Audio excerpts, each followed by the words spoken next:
Happy Christ the King Sunday. We have over here a window of Christ in a, I feel, classically kingly pose. This is Jesus at the moment of his resurrection.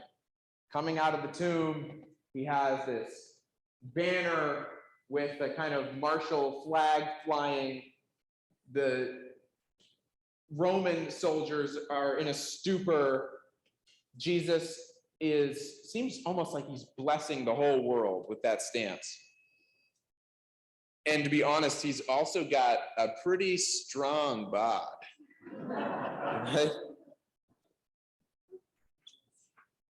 I never really noticed that until this Sunday.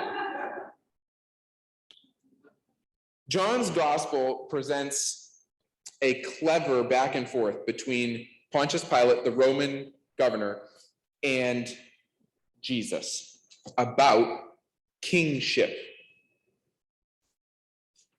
Are you the king of the Jews? Pilate demanded. And Jesus doesn't say no. And he does talk about his kingdom. My kingdom, which is not of this world. So he is a king? It sounded enough like it that Pilate thought that's where Jesus was going. So he demands again, so you are a king. Still, Jesus wouldn't agree when Pilate asked him. Maybe, I pick up in the words, maybe Jesus was okay with the title of king, but only if it was used to wholly offset worldly kingship. Pilate, however, wasn't offsetting anything. Pilate was an uncurious questioner. Pilate was an uncurious questioner. He had only one image of kingship, and Jesus would not say yes to that. Let us come to Jesus more curious. This is an image of Jesus's kingship. Also, this is an image of Jesus's kingship. It's the same moment. He's come from the tomb, but here in a gentle pose. He's holding a banner, but with 3 fingers. And the other banners around are not martial banners. They're living, delicate flowers, growing things. He's speaking to a friend. Same moment. Different vision of kingship.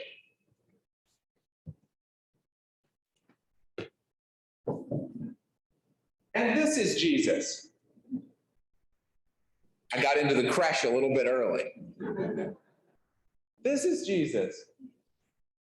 We're going to enter the season of the Magnificat next Sunday. The Magnificat, Mary's song, when she finds out that she's going to bear the child of God, and she speaks of the power of God, which will disrupt thrones, which will cast down the proud from their seats.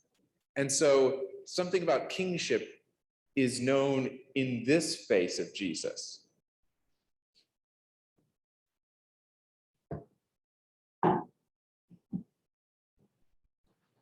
And this is Jesus in the other window here, standing in authority. The authority, what's he doing in this window?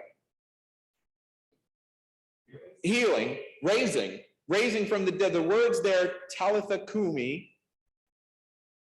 are, what's the translation? Any Aramaic scholars in the house? Doug, little girl, arise. Little girl, get up. And not just from being lazy. Little girl, get up from death and stand up in life and be with your family again.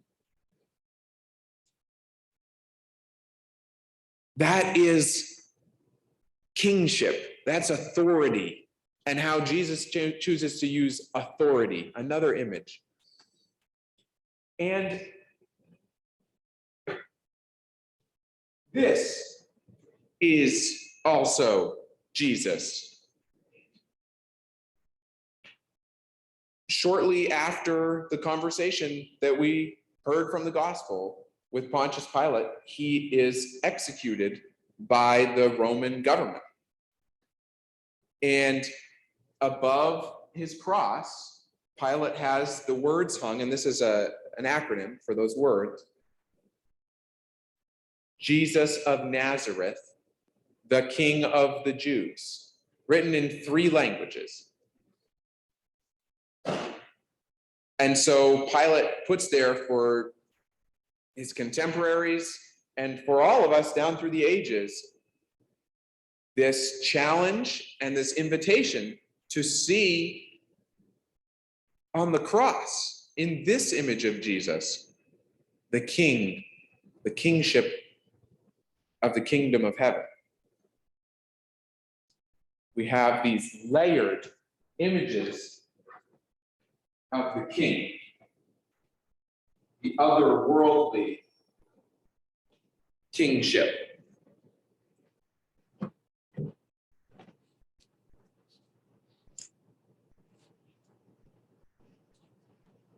But Jesus would not agree to Pontius Pilate's inquiry, because Pontius Pilate didn't see those layers.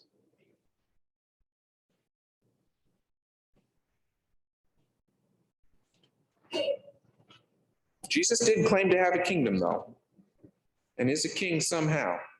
So what would our vision of that kingdom, what would our vision of kingship have to be, so that if Jesus was standing here with us and we asked, "Are you a king?"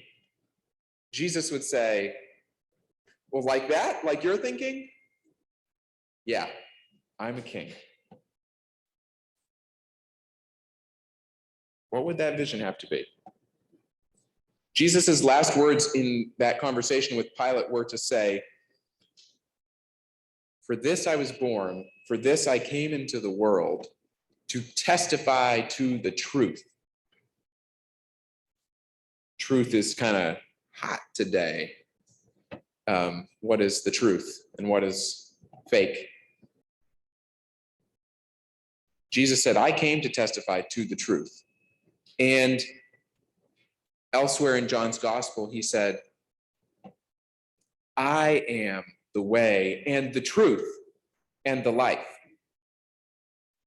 So his kingship is about truth, and Jesus's life, his embodied life, is about revealing that truth, about revealing kingship all through his life. To see what kingship is and what truth is, we need to overlay all those images of Jesus and see them together. Those images, these images, and many others. What's your favorite truth of healing from Jesus's life?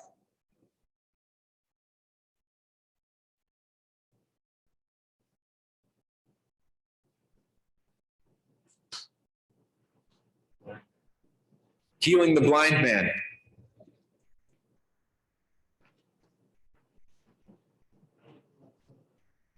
The Last Supper with all of his friends. The healing of the Last Supper with all his friends. The Syrophoenician woman who calls him out, and then he heals her daughter.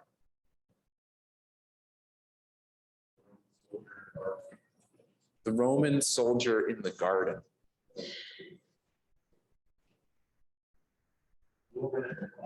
The woman at the well. Shane. Overturning the tables in the temple. Other favorite truths of healing, other truths in his teaching, other truths by miracles. What are your favorites?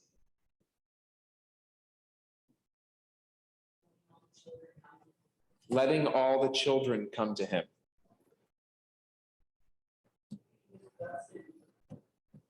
Let he is without sin throw the first stone, protecting the woman caught in adultery and teaching the community, reconciling. Doug. Causing the stormy waters to be calm. Causing the stormy waters to be calmed. All these are kingship. All these are truth.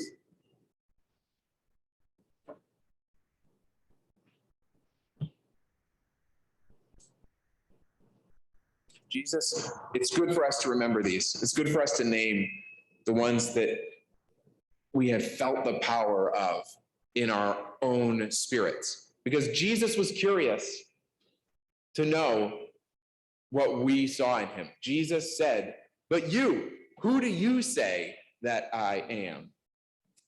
He wanted us to ask the question, and he wanted us to have a response when he asked us, "Who do you say that I am?" If we hold all these layered images, and if we asked Jesus, "Are you a king?"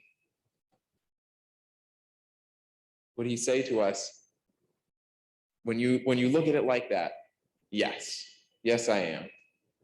And maybe I could ask, if you feel that if you were to stand in front of Jesus and ask Jesus, "Are you a king?" and if you feel like Jesus would actually come back to you, not with yes, but with a question, like he did to Pilate, what question would he ask of you? Where do you think Jesus would ask you to reach a little farther, to look a little deeper into kingship? There's this thing people say about testing and measuring and keeping track, and they say that whatever you measure, you will grow towards and aspire to. If every week I held up the amount of pounds of food that we'd given to the food pantry, then the amount of pounds we give to the food pantry would go up because I'm holding it up in front of you. Jesus, this is why Jesus is so disciplined in his response to Pilate. He's not going to just say, "Oh yeah, I'm a king." No, he's going to hold something up and make Pilate lift his eyes. And why he's so lovingly persistent with his disciples to keep asking them to look up a little. And why he's just confounding people all these crowds that gather around him. They're always looking up to find out what more kingship might be, what more truth might be. Jesus is saying, look to this example that I give you in my life. He didn't want folks to live their own life just as a facsimile of the lives of their parents or their neighbor next door. He doesn't want us to measure once and then lock it in. He wants us to keep looking and keep looking up to what kingship might be. We Christians are those who measure kingship and truth and life again and again by lifting up our eyes to Jesus. There are these internationally world-renowned people, Christian disciples who we can think of, and their names come to your mind, who saw something different than their neighbors, their contemporaries. And because of what they saw and said, I really see it. Kingship is more than we thought. Truth is more than we thought. That we all rose through their example. And those names come to your mind. But all of us have those examples in our own lives. I think of my mom, who was the youth minister at my church when I was growing up. And people will sometimes say, "Oh, our kids are the future of the church." And my mom has never said that. My mom was a youth minister, and the kids were part of the church, the present disciples of Jesus. And we did mission trips. She led us on mission trips, and they weren't youth mission trips because no one else was doing mission trips in the church. They were the mission trips of the church. And through the example of the young folks in our church doing mission trips, adults started doing mission trips. So then there were mission trips and adult mission trips. Because my mom looked up a little from a neighbor's vision, and she said, "Wait, I think I see something more." And that's how the kingdom grows. That's how we see the kingdom more truly and see Jesus' kingship more truly. Just those little looking up and being bold to say, I see it. We look at Jesus, we look at our image of Jesus, and we see something we didn't see the last time we looked up. This Jesus in this window is strong and brilliant with light and blessing the whole world, and he is still wounded. He has a cut in his side and holes in his hands and holes in his feet. It's not the first thing I see when I look at the window, but when I raise my eyes again, there's more.